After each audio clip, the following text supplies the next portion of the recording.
Despite the government shutdown, U.S. taxpayers' funding to Israel will continue unimpeded. Wow.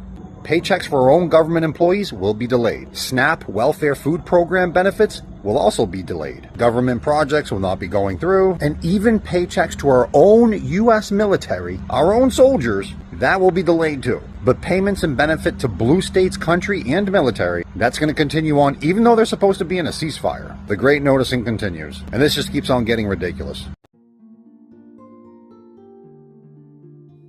Shalom. First and foremost, I want to give all glory, honor, and praises due to Yahweh, Bahashem, Yahweh Shai, Waharakah HaKodash. Double honors to my apostles, elders, and bishops of Great Millstone who rule well over the flock of Israel. Shalom. And salutations to you, Akim. Push the words of truth and sincerity. Shalom to all the Lord's elect, Akim, and Aquatim, scattered Israelites and Israelite foreigners. Abarat Zah, which is Lord willing. This video will be edifying. Amrapah, Amath. And in today's lesson, we're just dealing with how the nations truly are not here to protect you. They're not here to make you feel comfortable. You are, if you're a so-called Negro, Latino, or Native American, guess what? You are a conquered people. You're a conquered nation of people. All right? And that goes for myself. I speak for myself first and foremost. You see? And the need for deliverance is to be free from these conquerors. Now it tells you, where's that? Luke, we got this real quick. I think it's 2:68. Let's see if I can get this where the scripture says save from your enemy. Yeah, that's exactly what's going to happen for us, and why we put our trust and faith in Yahweh Shah, who the world ignorantly calls Jesus Christ, because we need salvation. This is Luke 1, and I'm gonna start at verse 68. I got here in front of me the NIV, so I'm gonna just go ahead and read that. It says, "Praise," verse 68. "Praise be to the Lord, power of Yahweh of Israel, because He has come to His people and redeemed them. He has raised up a horn of salvation for us in the house of His servant David, as He said through His holy prophets of long ago. Salvation from our enemies and from the hand of all who hate us, to show mercy to our ancestors and to remember His holy covenant, the oath He swore to our father Abraham, to rescue us from the hand of our enemies and to enable us to serve Him without fear." Verse 75. "In holiness and righteousness before Him all our days." And this is all the blessing that we've been given and bestowed by way of Yahweh Shah. He gave to us promise of victory over the enemy, and that comes when Yahweh Shah returns. So simply in this time we're in now, we've been called back to a better understanding. We've been called back to this word, but very shortly, this word tells us that we'll be saved and delivered. All right. Let's see if I could let's grab here Matthew 7, verse 24. Go ahead and grab that in the KJ. Bear with me. Matthew 7, verse 24. It tells us, "Therefore, whosoever heareth these sayings of mine and doeth them, I will liken him unto a wise man which built his house upon a rock. And the rain descended, and the floods came, and the winds blew and beat upon that house, and it fell, for it was founded upon a rock." It's like, and it fell not. And that's the whole point, is that we don't want this house to collapse when the flow waters come and the torrents. And these are going to come, by the way, in the form of various plagues that the Lord said He's going to send. All right. The plagues is which is going to be likened unto that which beats upon the house, which, you've founded. You founded upon this rock, this worldview, which is this truth, this gospel, this understanding, this sound wisdom, this sound judgment. Scripture says, "Wisdom and knowledge shall be the stability of thy times." Well, what stability will you need if everything's going to be so-called honky-dory, simple life, perfect life, things work out for you really, really well, or just life continued as you know it today. Now, it has to be a torrential kind of rain to break down a house, because even a house built upon sand will stand unless something formidable comes against it to knock it down and collapse it. So what can collapse your worldview? Well, the actual your government turning against you, creating you and calling you domestic terrorists and treating you as such, where your rights no longer represent you or protect you from any martial law situation, and now you're being rounded up and carted off in the concentration camps. These days, you have to prepare for the torrential rains. You have to spiritually be ready for famines, plagues, pestilences, persecutions, insurrections, judgment from the Lord. He's destabilizing and weakening the dollar. You're going to see a dollar collapse, and then you're going to see a push and a promotion of the mark of the beast all the way up into a mandated beast system. And so what we have in these last days is our fight, and our fight comes from our faith, and our faith is established by Yahweh Bashem Yahushua in this word that we founded upon. It says, and everyone that heareth these sayings of mine and doeth them not shall be likened unto a foolish man which built his house upon the sand, and the rain descended, and the floods came, and the winds blew and beat upon that house, and it fell, and great was the fall of it. So we're going to see a great fall of many houses in these last days, those that do not and would not be corrected. You know, the scriptures talk about the correction of how fools cannot be corrected, but wise can. Let's see how that comes out. Let's see what comes up real quick. This is, I got Proverbs 15 and 5 came up, and I'll start at 5 and read down. This is MSG, but here goes a KJV. It says, a fool despiseth his father's instruction, but he that regardeth reproof is prudent. Right? And the scriptures say the prudent perceive the evil and hide it themselves. This is all about a dangerous, hectic, evil time that's about to happen. And the Lord said you have to find him before the evil days draw nigh.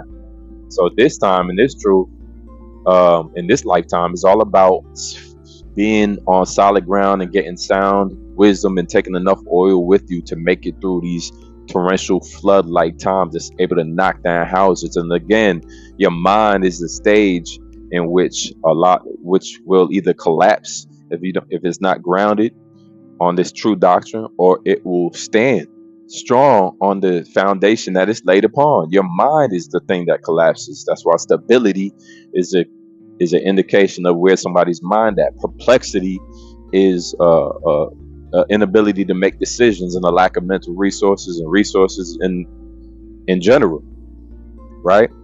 And the distress upon nations is basically the squeezing like cattle from all angles so that you can be administer this jab and this mark that's about to come. So they need to punish you Americans now, punish the world for just being alive, so that they can force you into these stalls and make you stuck in your situation, and then they'll stick you with that mark. So it's all prophesied of. It goes on, but in the revenues of the wicked is trouble. The lips of the wise disperse knowledge. This is why you have prophets, and many kings have sought out to understand the things we do and have not been able to. This is how rare. Not only is the word rare to hear, but it's more rare to understand this word, right? Which is, again, it has to go through the mind, and the Lord is able to control your mind, right? Scripture said, how can a man know his own way? It's also written, the king's heart is in the hand of the Lord. He turneth it whithersoever he goeth. So as far as the world stage and your leaders go, they're going to be made and forced to come down with great wrath. And it's all a time thing. It's all a sequence of time. But like a foolish man, you'll hate wisdom and hate knowledge. So what we have is we fighting against the uphill battle of the masses of our people who don't consider the Lord and his message of born again, and his message of the gospel prior to destruction, and his message of salvation. You don't approve of the way it's taught. They don't approve of this message entirely. They have it in front of them, right? All they need to know. I make money the way I make money. My parents did it like this. It was good for them. My grandparents did it like this. They don't see any change happening. Again, the prudent foresee the evil. It's not in every man to be prudent. It's not in every man to be receptive of advice, instruction, and even correction and rebuke. That really throws people off in this day and age, especially with the amount of estrogen and the calcified pineal glands from all the smoking black and milds, and cigarettes, and you're dealing with a reprobate-minded people already who's given a little bit of you're right. The scripture said, "While trimmest our ways, seeking love," they've given a little bit of liberty in this economy, or in this it's easy weather. It's simple living. You've been given your even Snap. Why is that Snap so important? Because how many of these cities, inner cities, or what's the population and the proportion of Jake that's on Snap? It's high. It's high, and so even the poor have found a way to push away this doctrine and push away their own salvation. This is why it's a laughing matter for the Lord when he sends calamity upon you. So I shall laugh at their calamity, because he sent you prophets. He tried to wake you up. He tried to tap on your shoulder. You heard the voice. This is the way.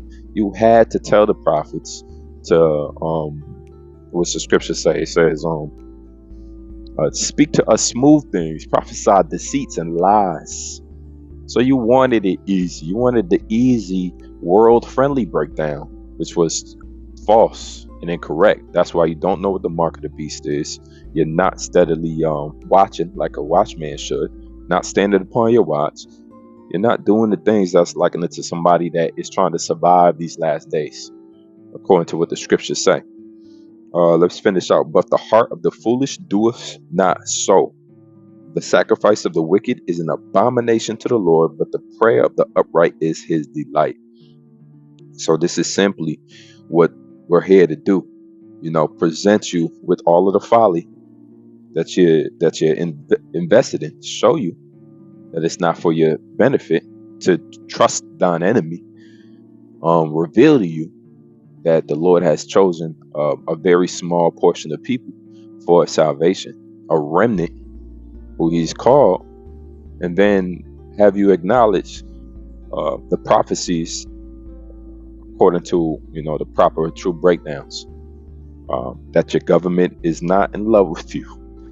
World powers and the world elite do not see you as any type of resource or valuable asset to keep alive. And if the result is